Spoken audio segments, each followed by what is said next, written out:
தமிழகமெங்கும் கிளைகள் கொண்ட Annamal institute of hotel management and hospital management படிப்பில் சேர்வதற்கான அட்மிஷன் நடைபெறுகிறது. சென்னை மாமன்ற கூட்டத்தில் மோதல் ஏற்பட்டிருக்கிறதுனால பரபரப்பு ஏற்பட்டிருக்கு. இந்த காட்சிகளையும் நம்ம திரையில் பார்க்கிறோம். சென்னை மாமன்ற கூட்டத்தில் திமுக அதிமுக கவுன்சிலர்கள் இடையே கடும் வாக்குவாதம் ஏற்பட்டிருக்கு. இது மோதலாக மாறி இருக்கிறதுனால ஒரு பரபரப்பு சூழல் ஏற்பட்டிருக்கிறதா சொல்லப்படுது. இதனுடைய முக்கிய செய்தியை பார்க்கிறோம். அதிமுக கவுன்சிலர் மேலே பேப்பரை வீசியிருக்காங்க. தொடர்ந்து அவங்க வாக்குவாதம் செய்யக்கூடிய அந்த காட்சிகள்லாம் பார்க்கிறோம். என்ன நடந்ததுன்ற தகவல்களையும் நாம் கேட்டு பெற வேண்டியிருக்கு. நேயர்களே, சென்னை மாமன்ற கூட்டத்தில் அதிமுக திமுக கவுன்சிலர்களிடையே மோதல் ஏற்பட்டதுனால ஒரு பரபரப்பு சூழல் ஏற்பட்டிருக்கு. விவரங்களோட செய்தியாளர் ராமச்சந்திரன் இணைஞ்சிருக்காரு. ராமச்சந்திரன், வணக்கம். என்ன நடந்துச்சு இந்த மாமன்ற கூட்டத்தில்? வணக்கம். 3 மாத இடைவெளிக்கு பிறகு சென்னை மாநகராட்சி மாதாந்திர மாமன்ற கூட்டம் இன்று சென்னை மாநகராட்சியின் மேயர் திருமதி பிரியாராஜன் தலைமையில் சரியாக 10 மணிக்கு துவங்கியது.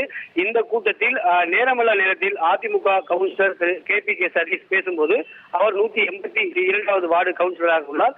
அவர் பேசும்போது, வார்டு தொகுதிக்கு உட்பட்ட பகுதியில் மட்டுமே நான் அதிகமாக பேசுவேன், மற்ற கவுன்சிலர்கள் போல தலைவர்களை புகழ்ந்து பேச நான் வரவில்லை என்று மறைமுகமாக திமுகவை குறிப்பிட்டார். உடனடியாக திமுக கவுன்சிலர்கள் இதற்கு எதிர்ப்பு தெரிவித்து வாக்குவாதத்தில் ஈடுபட்டனர். இதனால் அதிமுக மற்றும் திமுக கவுன்சிலர் இடையே வாக்குவாதம் கைகலப்பாக மாறக்கூடிய சூழல் உருவாகியது. அப்பொழுது திமுக கவுன்சிலர் ஒருவர் பேப்பரை, தீர்மானம் நகர்த்தக்கூடிய பேப்பரை அவர் மீது வீசினார். இதனால் சென்னை மாநகராட்சி மாமன்ற கூட்டத்தில் சிறிது நேரம் பரபரப்பு நிலவியது.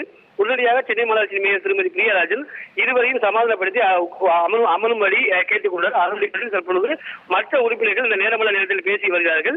இன்றைய கூட்டத்தில் ஒட்டுமொத்தமாக 38 தீர்மானங்கள் நிறைவேற்றப்படலாம் என்றும் எதிர்பார்க்கப்படுகிறது. ஓகே, உங்களோட தகவல்களுக்கு நன்றி ராமச்சந்திரன்.